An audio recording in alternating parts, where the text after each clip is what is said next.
Salut à tous et bienvenue pour une nouvelle halte. Alors aujourd'hui on se relance dans les reviews manga et on va parler d'un seinen d'horreur qui m'a marqué. On va partir à la découverte de l'école emportée chez Glénat. C'est parti.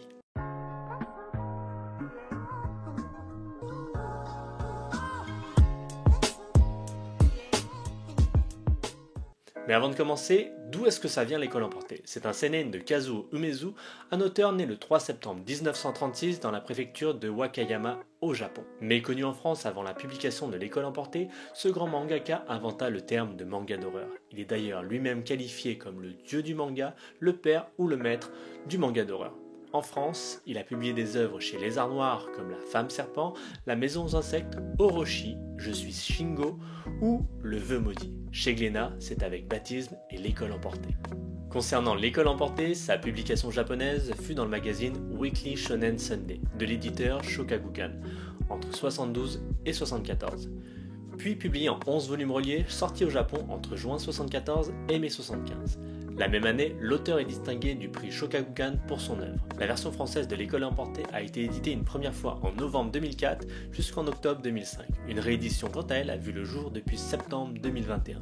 Une édition plus grande que la première édition permettant de profiter du dessin sublime de l'auteur et de ses sublimes couvertures. Donc voilà un petit peu l'histoire de l'école emportée, maintenant on va parler du pitch. L'école emportée narre la disparition brutale d'une école primaire et de tous ses occupants mystérieusement projetés dans un monde désertique dépourvu de gens. Complètement désemparés par la situation, les adultes chargés de la protection des enfants vont se relever incapables d'assurer leur rôle. Certains laisseront libre cours à leur folie naissante, d'autres préféreront le suicide. Et c'est dans ce monde que des enfants désemparés et à court de repères tant familiaux que géographiques devront à eux seuls s'accorder l'espoir d'une survie improbable. Alors voici le pitch de l'histoire. Alors de base, moi je suis pas un grand fan de manga d'horreur. J'avais essayé avec Junji Ito et c'est fut déception sur déception. Donc là j'ai tenté avec un nouvel auteur dans le domaine, Kazuo Umezu. Et c'est très différent en fait par son œuvre, par son approche et en fait je vais vous expliquer pourquoi. En fait ici je vais juste parler du volume 1 pour que les gens qui ne connaissent pas et qui connaissent pas l'auteur ou l'œuvre, en fait ça garde un maximum de surprises. Donc pour commencer, au niveau de l'horreur, c'est pas du jumpscare où on sent pas une menace qui va se dessiner au loin au fur et à mesure et c'est pas quelque chose qui fait peur.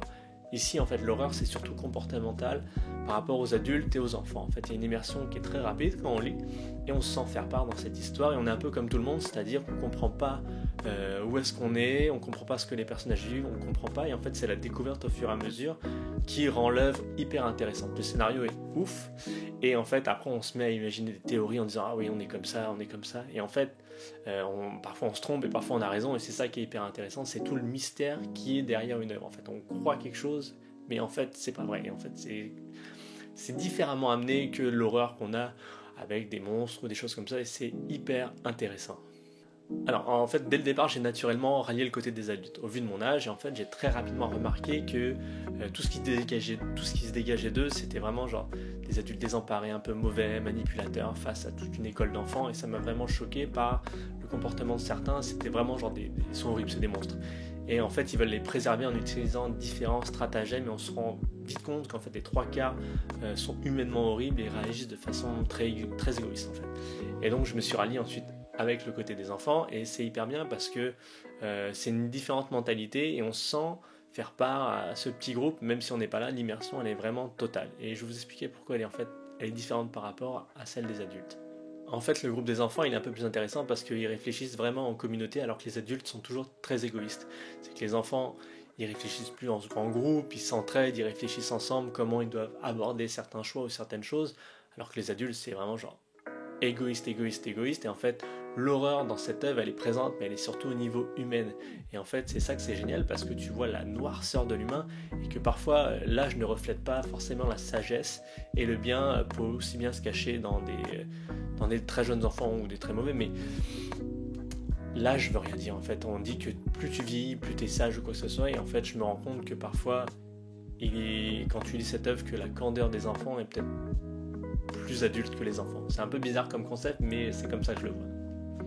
Et aussi c'est cette ambiance d'école aussi, ça rajoute un côté anxiogène parce que C'est une grande école, mais ça paraît immensément petit parce qu'il y a vraiment beaucoup de monde, donc ils sont les uns sur les autres. Et c'est ça qui est intéressant, ça donne une ambiance aussi particulière. C'est que parfois ça paraît très grand et à la fois ça paraît très petit. Et ça rajoute encore à cette ambiance d'horreur qui est déjà genre hyper menaçante avec les adultes parce que c'est tes potes. Enfin, c'était référent adulte, quand t'es un enfant, c'était référent, mais tu peux pas les croire parce qu'ils sont un petit peu mauvais et ils vont toujours penser à leur truc personnel plutôt qu'à penser aux enfants. Et ça, je trouve que c'est vraiment parfaitement amené et c'est génial. En fait, c'est très très bien et je le dis encore une fois, c'est top. Et franchement, maintenant, on va parler d'un truc qui est assez dissident, c'est le dessin, parce que certains vont adorer et certains vont détester. Donc concernant le dessin, ce style ne se fait malheureusement plus, c'est du très très très très vieux, mais moi je trouve que ça fait son charme. Il y a beaucoup de noir avec de l'ombrage et en fait c'est du noir, du blanc avec très peu de gris, tout semble très figé, que ce soit dans les expressions, les mouvements, les décors, et en fait ça participe à l'horreur de l'œuvre et les émotions ressortent et sont même amplifiées par ce style et moi je trouve ça sublime. Et si c'était adapté en fait de nos jours avec un trait plus contemporain, je suis sûr que l'œuvre ne marcherait pas et n'aurait pas marqué comme elle a marqué en fait. Le dessin de Kazuo, il colle parfaitement à un genre et à l'œuvre et pour moi, c'est un des plus beaux mangas que j'ai pu voir et faites-moi confiance là-dessus. Voilà. Donc bref, au final pour moi, L'École emportée s'impose comme une œuvre maîtresse dans l'horreur qui m'a fait aimer le genre et c'est sûr que je vais me concentrer sur d'autres œuvres de l'auteur et je vous en parlerai sur Insta ou même en vidéo. C'est une œuvre terrifiante, dérangeante, où on voit le pire de l'être humain quand il y a une situation qui le dépasse, et je vous recommande ça fortement. Glénat a fait un travail génial, que ce soit au niveau du format des couvertures uniques qu'on n'a pas par rapport à la version japonaise. Bref, c'est une pépite. Si vous l'avez lu, dites-moi ce que vous en avez pensé. Si vous ne l'avez pas lu, prenez vos petits sous et allez l'acheter parce que franchement c'est génial. Je vous dis à très bientôt. On se retrouve dans 2 semaines à peu près pour une nouvelle halte et je vous dis à très bientôt. Ciao.